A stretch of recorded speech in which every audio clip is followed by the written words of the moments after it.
நமஸ்காரம், welcome to my channel. குடும்பத்தோடு ஒரு மாலை பொழுதுல ஒரு வித்தியாசமான அமைதியான ஒரு இடத்துக்கு போக விரும்புகிறீங்களா? அப்போது சென்னை ஈசிஆர் ரோட்டில் இருக்கிற பூரி ஜெகநாதர் கோவில் கண்டிப்பாக பார்க்க வேண்டிய இடம். இந்த கோவிலுக்கு எப்படி போகணும், கோவிலோட சிறப்புகள் என்ன என்பதை பற்றி தான் இந்த வீடியோ. இந்த பூரி கோவில் ரத யாத்திரையோட தொடர்புடைய நாமெல்லாம் பெருமைப்படுற மாதிரி ஒரு இன்ட்ரெஸ்டிங்கான நியூஸ் வீடியோ கடைசியில் சொல்ல போகிறேன். எல்லோரும் கடைசி வரைக்கும் வீடியோ பாருங்கள். சேனல் சப்ஸ்கிரைப் பண்ணாதவங்க உடனே பண்ணிக்கோங்க. சென்னை ஈசிஆர் ரோட்டில் பல ஃபேமஸ் கோவில்கள் இருக்குது. அதில் முக்கியமானவை மத்ஸ்யா, பூரி ஜெகநாதர் மற்றும் இஸ்கான் கோவில்கள். ஏற்கனவே மத்ஸ்யா கோவில் பற்றி ஒரு வீடியோ போட்டிருக்கேன். பார்க்காதவங்க டிஸ்கிரிப்ஷன் பாக்ஸ்லையும் ஃபர்ஸ்ட் கமெண்ட்லையும் இருக்கிற லிங்கை கிளிக் பண்ணி பார்த்துக்கோங்க. பூரி ஜெகநாதர் கோவில் சென்னை ஈசிஆர் ரோட்டில் கானத்தூர் என்கிற இடத்துல இருக்குது. திருவான்மியூர்லேருந்து 14 கிலோமீட்டர் தொலைவில் இருக்குது. சென்னையிலேருந்து மகாபலிபுரம் போகிற பஸ் கானத்தூர் வழியாக தான் போகும். கானத்தூர் பஸ் ஸ்டாண்ட்லேருந்து 7 அல்லது 8 நிமிஷத்தில் நடந்து போயிடலாம். சொந்த வாகனங்களில் வருபவர்கள் ரெட்டிக்குப்பம் ரோடில் லெஃப்டில் எடுக்கணும். கொஞ்சம் தூரத்திலேயே கோவில் வந்துடும். பார்க்கிங் வசதிகள் இருக்குது. மேப் லொக்கேஷன் டிஸ்கிரிப்ஷனில் ஷேர் பண்ணுறேன். இந்த கோவில் பீச்சை ஒட்டி இருக்கு மற்றும் இந்த கோவிலுக்குள்ளேயே கோவிலை சுற்றி அழகிய ஒரு பூந்தோட்டம் இருக்கு. கோவிலுக்கு வேண்டிய பூக்கள் இங்கிருந்தே தினமும் எடுக்கிறதா சொல்றாங்க. பச்சை பசேல்னு இருக்கிற தோட்டத்துக்கு நடுவில் ஜெகநாதர் கோவில் கம்பீரமா இருக்கு. இந்த கோவில் 2001 ஜனவரி 26 அன்று நிறுவப்பட்டது. 25 ஆண்டுகள் ஆகியிருக்கு. இந்த கோவில் ஒடிசா மாநிலத்தில் பூரி கடற்கரையில் உள்ள ஜெகநாதர் கோவிலோட ஜெராக்ஸ், அதாவது பிரதி அல்லது ரெப்ளிகா.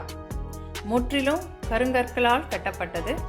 கோவிலோட கட்டமைப்பு தென்னிந்திய கோவில்கள்லேருந்து வித்தியாசமா இருக்கும்.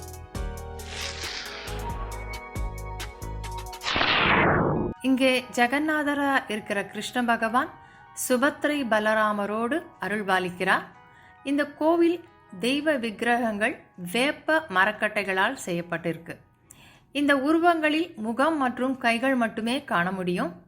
இதுக்கு புராண காரணங்கள் இருக்கு, அதை பின்னாடி சொல்றேன். கோவிலை சுத்தி பல சன்னதிகள் உள்ளன. தாமரை குளமும் இருக்கு. இங்குள்ள விநாயகர் சன்னதிக்கு காஞ்சி கணேஷ் என்ற பெயர். மன்னர் புருஷோத்தம தேவர் காஞ்சி அரசை வென்ற பிறகு காஞ்சியிலிருந்து விநாயகர் சிலையை ஒரிசாவில் உள்ள பூரி கோவிலுக்கு கொண்டு சென்றதாக சொல்லப்படுறது.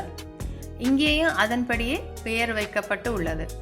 இது தவிர மகாலட்சுமி, மா விமலா, காசி விஸ்வநாதர், ஆஞ்சநேயர், அனந்த சயன பெருமாள் சன்னதிகளும் இங்கு உள்ளன.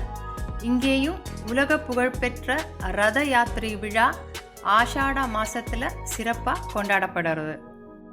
ஒடிசாவோட பூரி ஜெகநாதர் ரத யாத்திரை சிறப்பை தலபுராணத்துக்கு அப்புறம் சொல்றேன்.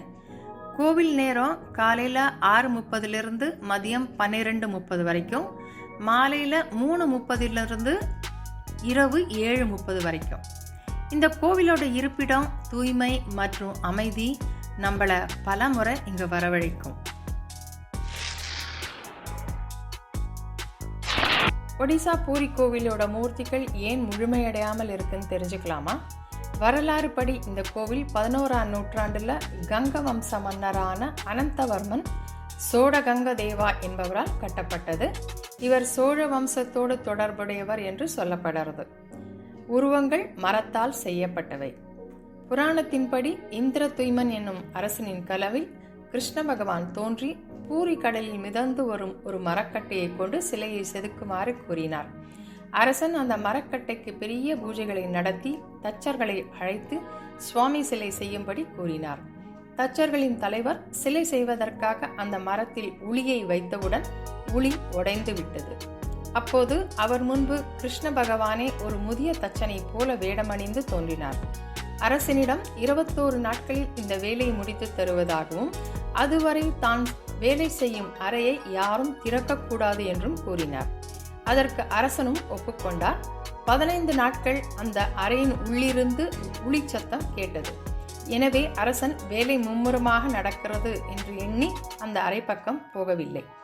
அதையடுத்து 3 நாட்கள் சத்தமே இல்லை. இதனால் தச்சருக்கு என்ன ஆச்சோ என்று எண்ணி அரசன் அவசரப்பட்டு கதவை திறந்து விட்டார்.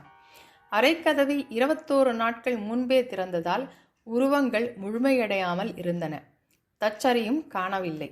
அப்போதுதான் அந்த தச்சர் கிருஷ்ண பகவான் என்று உணர்ந்தார்.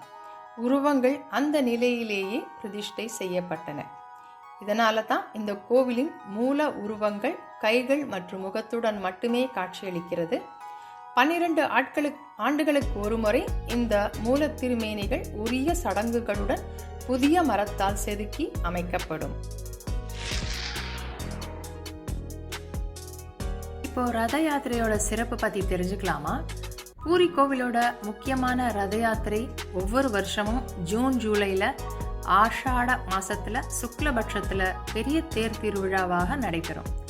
மூலவர்களான ஜெகநாதர், பலராமர், சுபத்ரை தனித்தனியாக 3 தேர்களில் ஏறி ஊரை ஊர்வலம் வருவர். இந்த திருவிழா ஆண்டிற்கு ஒருமுறை ஆடி பௌர்ணமி அன்று துவங்கி 9 நாட்கள் கொண்டாடப்படுறது. தேரோட்ட திருவிழாவில் லட்சத்திற்கும் மேற்பட்ட பக்தர்கள் நாடு முழுவதிலும் இருந்து கலந்து கொள்கிறார்கள். வடக்கயிறுகளை பிடித்து தேர்களை இழுத்துச் செல்வார்கள். தேரோட்டத்திற்காக ஆண்டுதோறும் புதிய மரத்தேர்கள் செய்யப்படுறது. 16 சக்கரங்கள் கொண்ட சிவப்பு மற்றும் மஞ்சள் தேரில் ஜெகநாதரும், 14 சக்கரங்கள் கொண்ட சிவப்பு மற்றும் பச்சை நிற தேரில் பலராமரும், 12 சக்கரங்கள் கொண்ட சிவப்பு மற்றும் கருப்பு தேரில் சுபத்ராவும் எழுந்தருள்வர். இந்த கோவிலோட வியப்பூட்டும் மர்மங்கள் என்ன தெரியுமா? கோவில் மேல பறக்கிற கொடி எப்போதும் காற்றுக்கு எதிர் திசையில் தான் பறக்குமா. அதே மாதிரி மூலவரின் கோபுர நிழல் தரையில் விழாது. இப்போ நாமெல்லாம் பெருமைப்படுற மாதிரி ரத யாத்திரையோடு தொடர்புடைய ஒரு இன்ட்ரெஸ்டிங்கான நியூஸை பற்றி சொல்கிறேன். ரத யாத்திரை என்ற சொல்லிலிருந்து உருவான ஒரு ஆங்கில வார்த்தை என்ன தெரியுமா? ஜெகநாத். இதோட ஸ்பெல்லிங் ஸ்க்ரீனில் கொடுக்குறேன். இதோட அர்த்தம் தடுத்து நிறுத்த முடியாத ஒரு வலிமையான சக்தி. ஜெகநாதர் ரத யாத்திரை திருவிழாவின் போது தேர்களை இழுக்கிற சக்தியை பார்த்து பிரிட்டிஷ் ஆட்சியாளர்கள் ஜெகநாத் என்ற இந்த ஆங்கில சொல்ல உருவாக்கியிருக்கா. கூகுளில் போயிட்டு இந்த வேர்டை சர்ச்சில் போட்டிங்கன்னா நான் சொன்ன விளக்கம் வரும். இது நம்ம நாட்டோட பாரம்பரியத்துக்கே ஒரு பெருமை.